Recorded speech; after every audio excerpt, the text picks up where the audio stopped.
안녕하세요.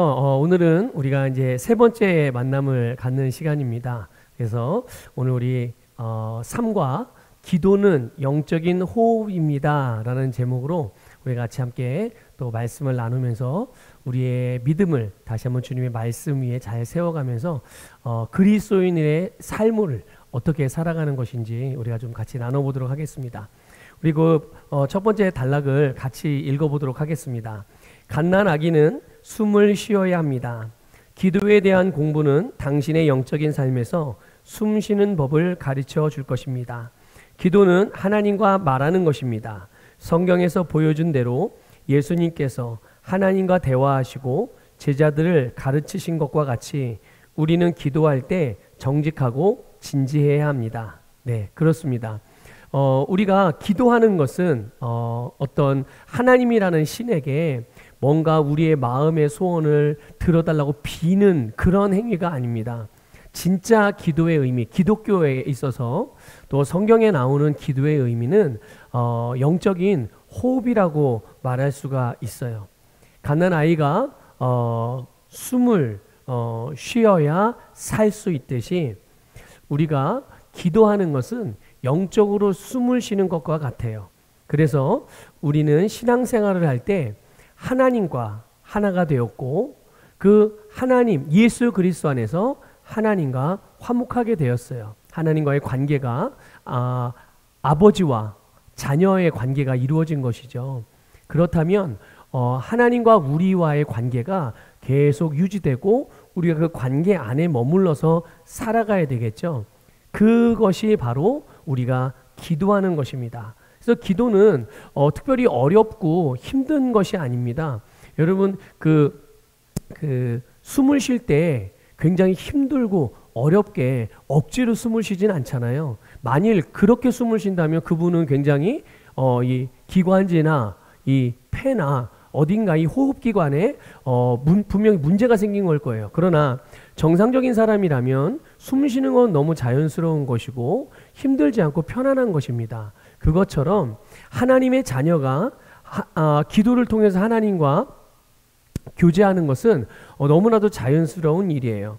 그래서 기도는 하나님과 대화하는 것을 말하는 겁니다. 성경에서 보면 예수님께서 하나님과 대화하셨어요. 그렇죠? 하나님과 이야기했죠. 또 예수님은 하나님과만 이야기한 것이 아니라 또 제자들을 가르치시기도 하셨어요. 무엇을 가르치셨을까요? 바로 기도하는 것에 대해서 가르쳐 주셨죠. 그래서 우리가 하나님과 어떻게 대화하고 또 하나님께 어떻게 기도하면서 우리가 영적으로 숨을 쉬고 살아갈 수 있는지에 대해서 가르쳐 주셨어요. 아마 여러분 친구가 있을 것이고 또 동료들도 있을 것이고 뭐 부모 또 어떤 경우에 자녀도 있을 것이고 또 어떤 이들은 뭐 제자들도 있을 것이고 어떤 이들은 또 선생님도 있을 것이고 여러 관계들이 있는데 내가 정말 중요하게 생각하고 내가 정말 그 의미가 나에게 큰 의미를 가지고 있는 관계 안에서 누군가와 이렇게 이야기를 하고 대화할 때 어떤 마음가짐으로 하나요? 그 만남, 그 관계가 중요하면 중요할수록 그 관계가 깊으면 깊을수록 그 관계가 친밀하면 친밀할수록 그만큼 비례해서 더 진지하고 더 정직해지는 거죠. 그래서 하나님과 우리는 예수 그리스도로 인하여 하나가 되어서 우리는 그래서 기도할 때 정직하고 진지하게 하나님께 기도하면서 주님과 대화를 하는 것이죠.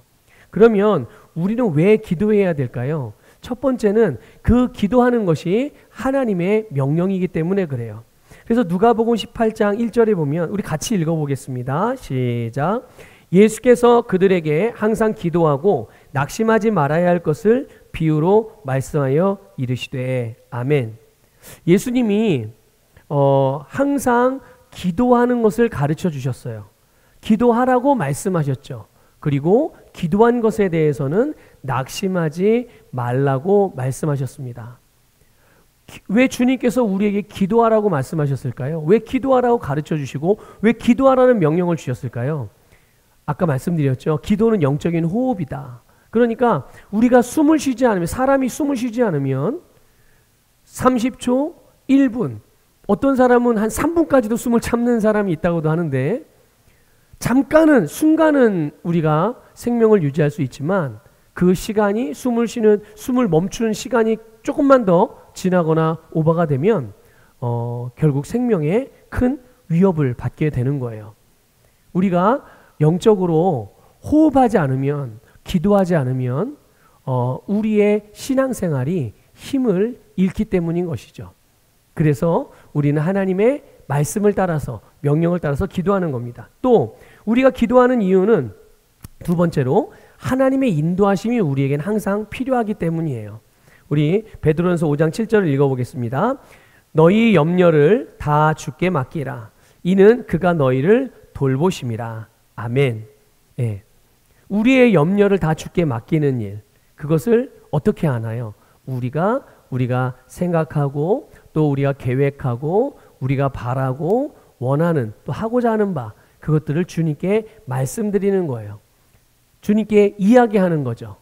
그럴 때 주님께서 우리에게 어떤 길이 가장 좋은 길이고 어떤 방법이 가장 효과적인 방법이며 또 그 가운데에 만날 수 있는 여러 가지 장애물들도 피하거나 또 그걸 넘어갈 수 있는 지혜도 주시고 또 그걸 힘도 주시고, 그렇게 해서 주님께서 우리를 정말 좋은 삶으로서, 아름다운 삶으로서, 복된 삶으로서 인도해 주시는 거예요. 우리는 사실 한 치 앞도 모르잖아요. 지금 당장 1분 뒤에 10분 뒤에 무슨 일이 일어날지 모르고, 내가 어떤 일을 계획했다고 하더라도 이것이 어느 방향으로 진행될지, 내가 그냥 계획하고 생각한 대로만 되어지는 일은 아니잖아요. 중간중간에 예기치 못한 일들이 그것이 뭐 긍정적인 것이든 부정적인 것이든 일어날 수 있는 여지가 너무나도 많은데, 그럼에도 불구하고 그 가운데서 주님이 우리를 인도해 주셔서, 주님께서 우리를 인도하시는 대로 우리는 아름답고 복된 삶을 살아갈 수가 있어요. 그 인도를 받기 위해서 우리가 기도를 하는 것입니다. 그럼 우리는 어떤 것들을 기도해야 될까요? 기도해야 되는 것들이 뭐 많이 있겠죠. 또 어떤 분들은 그런 표현도 하거든요. 저는 기도할 게 별로 없는데요. 뭐 한 10초 정도, 30초 정도, 1분 정도 뭐 기도하면은 기도할 내용이 별로 없어지는 것 같아요 라고 말하시는 분들도 있어요. 자, 그런데 우리 한번 말씀을 통해서 확인해 보겠습니다. 빌립보서 4장 6절부터 7절 같이 읽을게요. 시작. 아무것도 염려하지 말고 다만 모든 일에 기도와 간구로 너희 구할 것을 감사함으로 하나님께 아뢰라. 그리하면 모든 지각에 뛰어난 하나님의 평강이 그리스도 예수 안에서 너희 마음과 생각을 지키시리라. 아멘. 여기 보면 아무것도 염려하지 말고 다만 모든 일에 기도하라고 그랬어요. 모든 일. 우리가 어떤 것을 위해서 기도합니까? 바로 모든 일. 내가 살아가는 인생의 모든 것, 나와 관계된 모든 것, 내가 하고자 하는 일에 대한 모든 일들, 또 나와 연결된 사람들, 그 관계들 안에서 필요한 모든 것. 하여튼 모든 것, 어떤 영역이나 종류를 가리지 않고 나와 관계된 모든 것. 혹시 조금 더 이제 신앙생활을 하면서 영적으로 성장하면 이제는 나만을 위해서가 아니라 또 누군가를 위해서, 그래서 때로는 이제 나라를 위해서도 또 세계를 위해서도, 이제 가장 중요한 이제 하나님의 뜻을 위해서 모든 것을 기도하는. 그러니까 우리는 어떤 것을 위해서 기도해야 되나요? 라고 물을 때 우리는 모든 것을 위해서 기도하는 것이라고 말씀을 드릴 수가 있어요. 만일 여러분이 이건 너무 평범한 거 아닌가? 너무 작은 일 아닌가? 라고 생각되어지는 일이 있을 수도 있죠. 이런 것까지 기도해야 되나? 네, 그런 것까지도 기도해야 되나? 뭐 기도해야 되는 것만은 아니에요. 그렇지만 작은 것까지도 주님께 맡겨드리고 주님의 도움을 구하고 그거를 주님께 내어드리면 지극히 작게 우리가 생각하고 그렇게 여기는 것이라 할지라도 주님께서 인도해 주세요. 오늘 지금 읽은 말씀에서 나온 모든 일 안에는 크게 여겨지는 일이든 작게 여겨지는 일이든 다 들어있는 거예요. 모든 것을 주님께 기도하시길 바랍니다. 자, 그 다음 세 번째, 응답받는 기도를 위한 바른 태도가 있어요.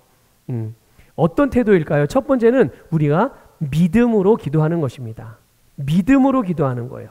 야고보서 1장 6절 그 말씀을 같이 읽어볼게요. 시작. 오직 믿음으로 구하고 조금도 의심하지 말라. 아멘. 그러면 뭘 믿음으로 구하는 겁니까? 두 가지죠. 하나는 예수 그리스도를 믿는 거예요. 예수님이 나의 주님인 것. 또 하나는 무엇입니까? 내가 구한 것을 주님께서 응답하시고 다 이루어 주신다는 것을 믿는 거예요. 그렇게 믿음으로 기도할 때 우리는 응답받게 되는 거죠. 두 번째는 우리가 바른 동기로 기도할 때 우리는 응답받을 수 있습니다. 야고보서 4장 2절 3절 읽겠습니다.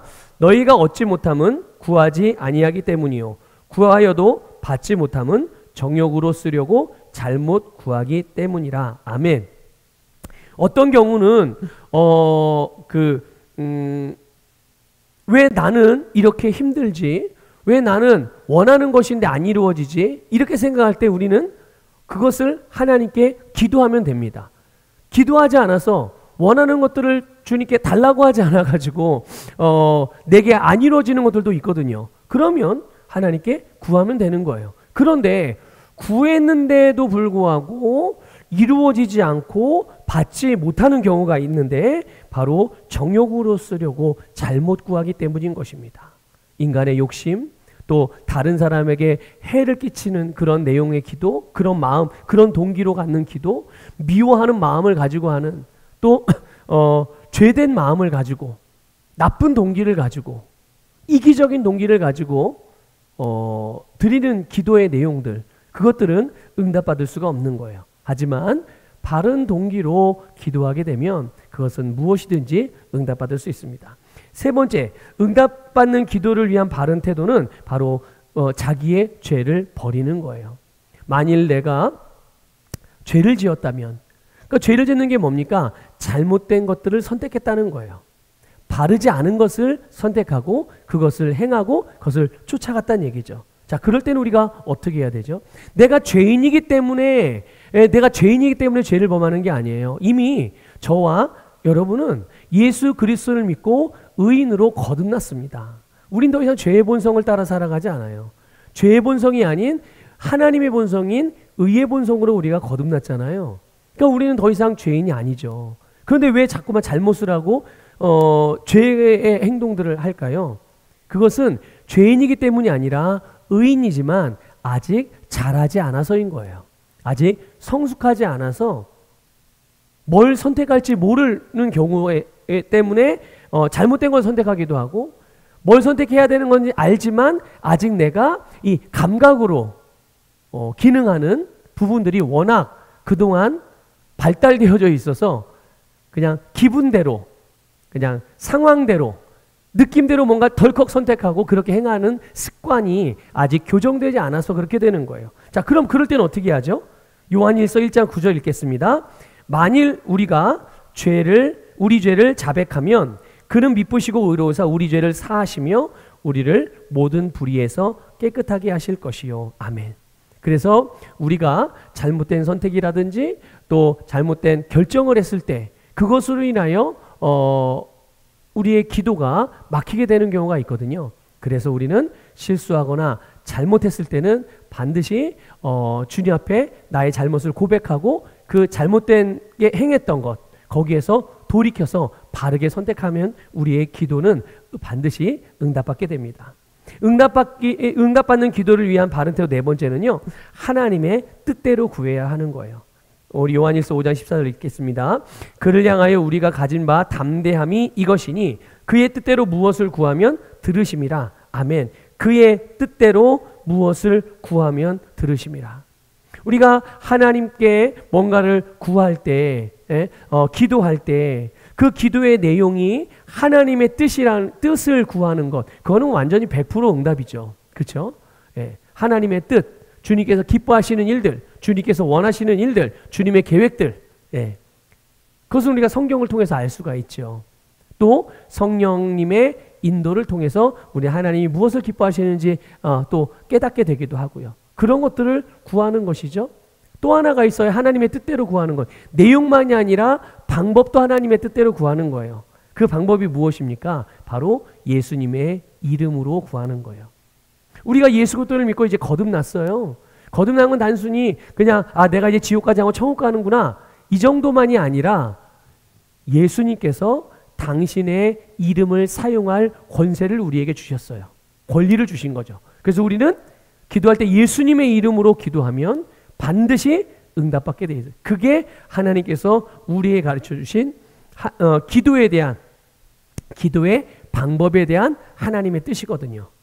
예수님의 이름으로 기도하면 반드시 응답받습니다. 네 번째를 보게 되면요. 기도 응답은 어떻게 오나요? 그럼 우리가 이제 하나님께 이렇게 효과적인 응답을 받기 위한 효과적인 방식으로 기도를 이렇게 했어요. 그럼 기도했으면 당연히 응답이 오는데 그 응답이 어떻게 오나? 첫 번째로는 내가 구한 대로 와요. 내가 하나님 앞에 기도한 대로 그대로 하나님께서 우리에게 응답해 주세요. 근데 또 응답이 그렇게만 오는 건 아니에요. 하나님이 또 다른 방식으로 응답을 하세요. 그게 뭐냐면 하나님이 우리에게 구한 대로 주시지만 그 내용, 우리가 구한 내용대로 주시는데 그러나 그 시간대가 다르게 주실 때가 있다는 거예요. 그럼 내가 구한 대로 주시긴 주시지만 내가 원하는 시간, 원하는 때에 주지 않았다고 그거를 하나님이 응답하지 않으셨다라고 말할 수 있나요? 아니죠.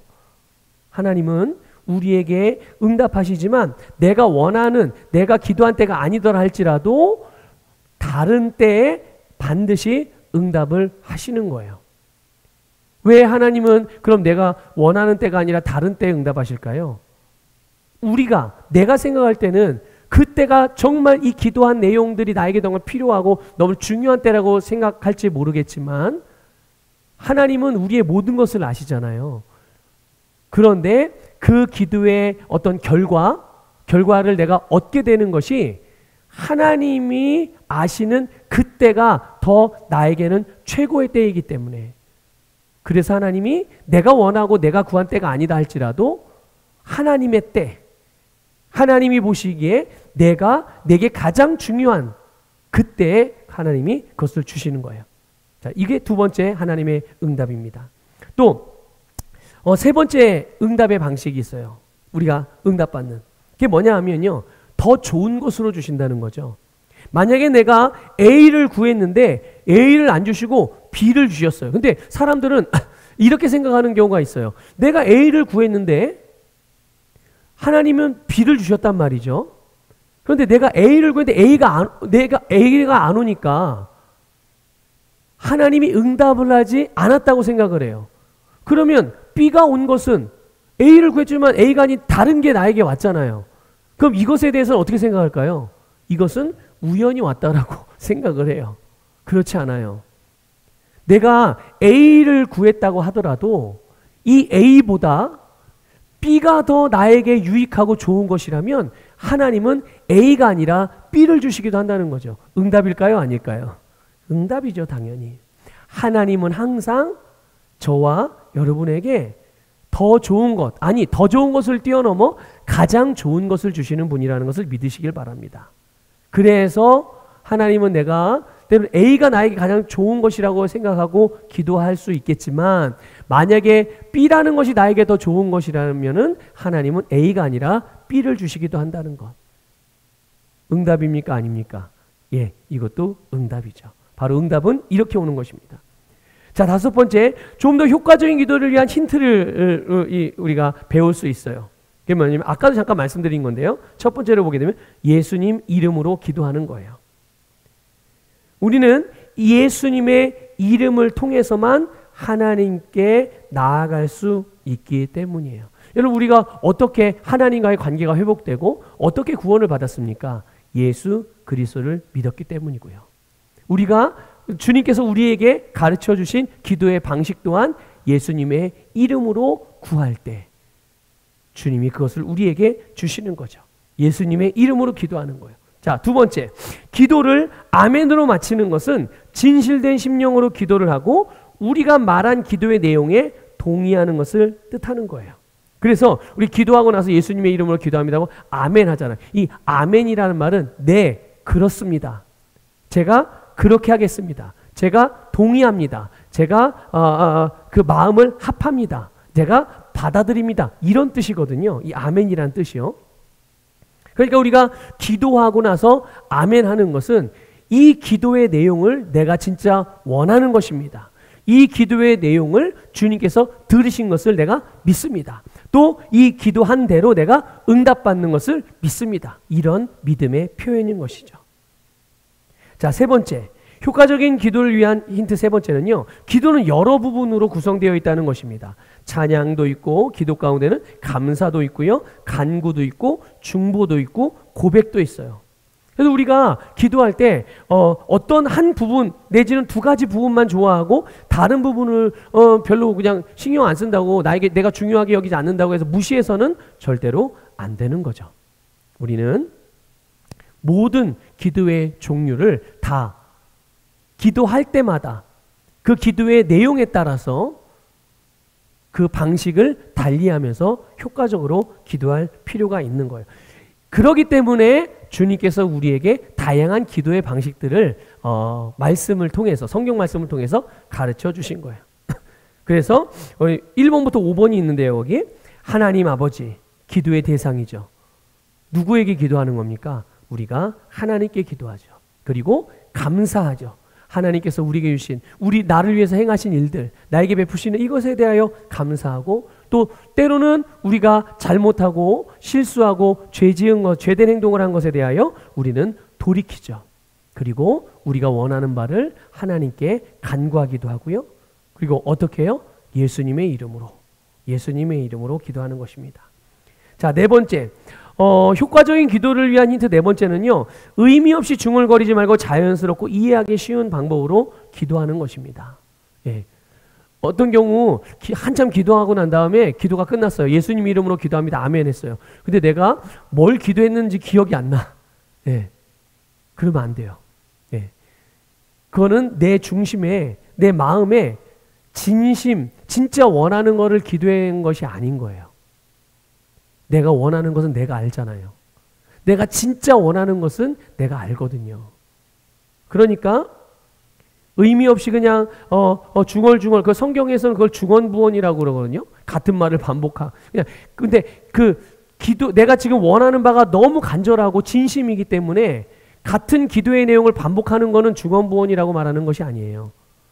그러나 정말 의미도 없고 뜻도 없이 그냥 나오는 말대로 그냥 하는 그런 기도, 그거는 별로 효과가 없는 기도입니다.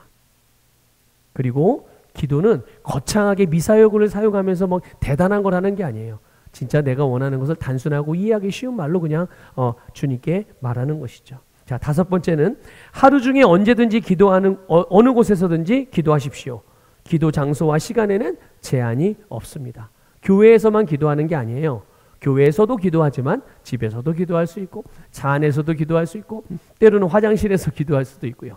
강의실, 아니면 회사의 어떤 조그만한 룸 같은데, 예, 혼자 있을 수 있는 그런 장소, 또 어느 시간대든 내가 시간을 잠시라도 낼 수 있는 시간대가 있다면 어디서든 언제든지 기도할 수 있어요. 자, 마지막으로 성경 구절을 같이 함께 암송하겠습니다. 빌립보 4장 6절인데요. 우리 같이 읽어보겠습니다. 시작. 아무것도 염려하지 말고 다만 모든 일에 기도와 간구로 너희 구할 것을 감사함으로 하나님께 아뢰라. 아멘. 모든 일에 대하여 기도하십시오. 자, 우리 아래 보면 어려움을 이기는 고백 기도가 나와요. 우리 이 고백 함께 하고 오늘 만남을 마무리하도록 하겠습니다. 함께 고백하겠습니다. 주님께서 나를 도우시니 사람이 내게 무엇을 하든지 나는 두려워하지 않습니다. 나는 굳건히 서서 문제를 대면합니다. 내게는 이 상황을 넉넉히 이길 능력이 있습니다. 하나님께서는 신실하셔서 내가 감당하지 못할 일은 허락하지 않으시며 어려움을 당할 때 피할 길을 주셔서 내가 능히 감당하게 하십니다. 아멘. 아멘. 자, 이제 이번 한 주간 동안 한번 기도를 통해서 영적인 호흡을, 영적인 숨을 영적인 들숨과 날숨을 깊이 또 많이 하셔서 한 주간 주님과 정말 아름다운 대화, 교제 또 응답의 시간들을 가져가길 부탁을 드리고요. 권면을 드립니다. 감사합니다.